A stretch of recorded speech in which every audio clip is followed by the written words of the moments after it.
કેમ છો મિત્રો? મજામાં? સ્વાગત છે તમારું આયુર્વેદિક હેલ્થ લાઈફ ચેનલમાં.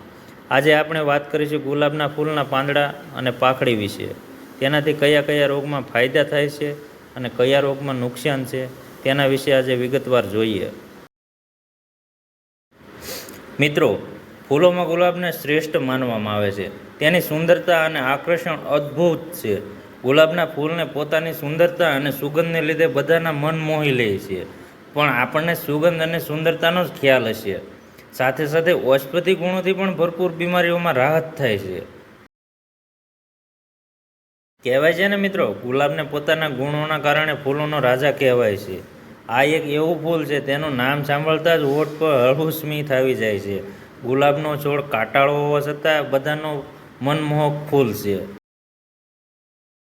ખાસ વાત જે લોકોનું વધતું વજન છે તેના માટે. વજન ઘટાડવા માટે ગુલાબના ફૂલ ખૂબ જ ફાયદાકારક સાબિત થાય છે. ગુલાબના ફૂલની 10થી 15 ભંખોડીને પાણીમાં નાખી દેવાની છે. પાણીમાં નાખ્યા પછી પાણી એકદમ ગુલાબી થઈ જાય ત્યાં સુધી રાખવાનું છે. ત્યારબાદ તેમાં 1 ચમચી મધ અને અડધી ચમચી તજનો પાવડર ઉમેરવાનો છે. ત્રણેય વસ્તુનું સારી રીતે મિશ્રણ કરી નાખવાનું છે. આ મિશ્રણને 15થી 20 દિવસ દરરોજ પીવાથી વજનમાં અંતર દેખાવા લાગશે. વિટામિનથી ભરપૂર એવું ગુલાબના ફૂલમાં વિટામિન એ, વિટામિન સી અને આયરન અને કેલ્શિયમ ભરપૂર માત્રામાં જોવા મળે છે. ગુલાબના પત્તાનું સેવન કરવાથી ત્વચાના ડાઘ, સિઝનલ ઇન્ફેક્શન અને એલર્જીથી તમને દૂર રાખવામાં મદદ કરે છે. ખીલ માટે ખાસ મિત્રો, રાત્રિ દરમિયાન મેથીના બીજને શેકીને ગુલાબના પાણીમાં નાખીને પેસ્ટ બનાવવાની છે. આ પેસ્ટને ખીલવાળા ચહેરા પર લગાવવાની. ત્યારબાદ 30 મિનિટ સુધી સુકાવા દેવાની છે. 30 મિનિટ પછી એકદમ ઠંડા પાણીથી ચહેરાને ધોઈ નાખવાનો છે. આ પેસ્ટને દરરોજ રાત્રિ દરમિયાન લગાવવાથી ખીલ ફટાફટ દૂર થવા લાગશે. ગુલાબના ફૂલની અંદર કયા કયા ગુણો છે ને તેના વિશે વાત કરીએ.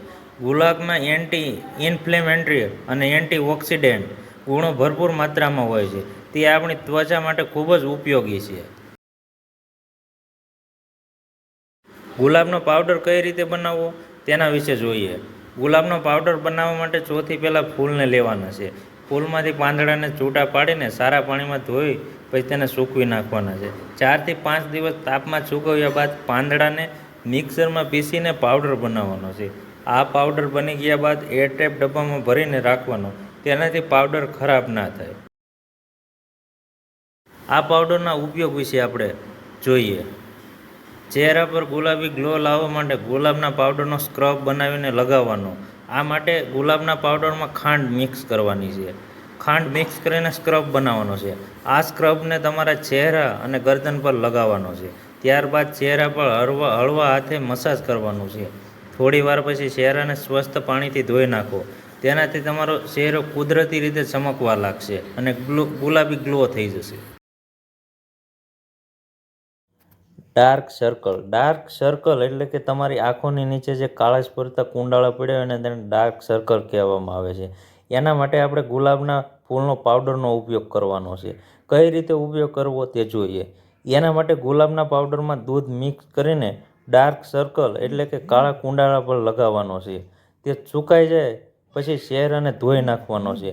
આનાથી આંખોની નીચે ડાર્ક સર્કલ અથવા તો કાળા કુંડાળા થોડા દિવસમાં જ ઓછા થવા લાગશે. તમારા ચહેરા પરની તાજગી લાવવા માટે વિશેષ ઉપયોગ. ગુલાબનો પાવડર તમારી ત્વચાને પળભરમાં મુલાયમ કરી નાખે છે. ગુલાબના પાવડરને પાણીમાં મિક્સ કરવાનો છે. મિક્સ કરીને તેની પેસ્ટ બનાવવાની છે. આ પેસ્ટને ચહેરા પર લગાવવાની છે. લગાવ્યા બાદ 30 મિનિટ સુધી સુકાવા દેવાની છે. 30 મિનિટ સુકાઈ ગયા બાદ સ્વસ્થ પાણીથી ધોઈ નાખવાની છે. તેનાથી તમને તમારા ચહેરા પર ઇન્સ્ટન્ટ ગ્લો દેખાવા લાગશે. પિમ્પલ્સ અને ડાઘ માટે તમારા ચહેરા પરના ખીલ અને ડાઘથી છુટકારો મેળવવા માટે ગુલાબ અને ચંદનનો પાવડર બનાવીને ફેસ પર લગાવવાનો છે. તેના માટે ગુલાબના પાવડરમાં ચંદનનો પાવડર અને દૂધ મિક્સ કરીને ચહેરા પર લગાવવાની છે. 30 મિનિટ સુધી સુકાવા દઈને પછી નવશેકા પાણીથી ચહેરો ધોઈ નાખવાનો છે. તેમાં હાજર એન્ટીબેક્ટેરિયલ તત્વો ત્વચાને સ્વસ્થ અને ડાઘ રહિત બનાવવામાં મદદ કરે છે. પેટ સંબંધિત સમસ્યાઓ માટે ગુલાબની પાંદડીઓ રેચક અને મૂત્રવર્ધક ગુણધર્મો ધરાવતું ફૂલ છે, જે પેટને સાફ કરવામાં અને શરીરમાંથી ઝેરી તત્વોને દૂર કરવામાં મદદ કરે છે.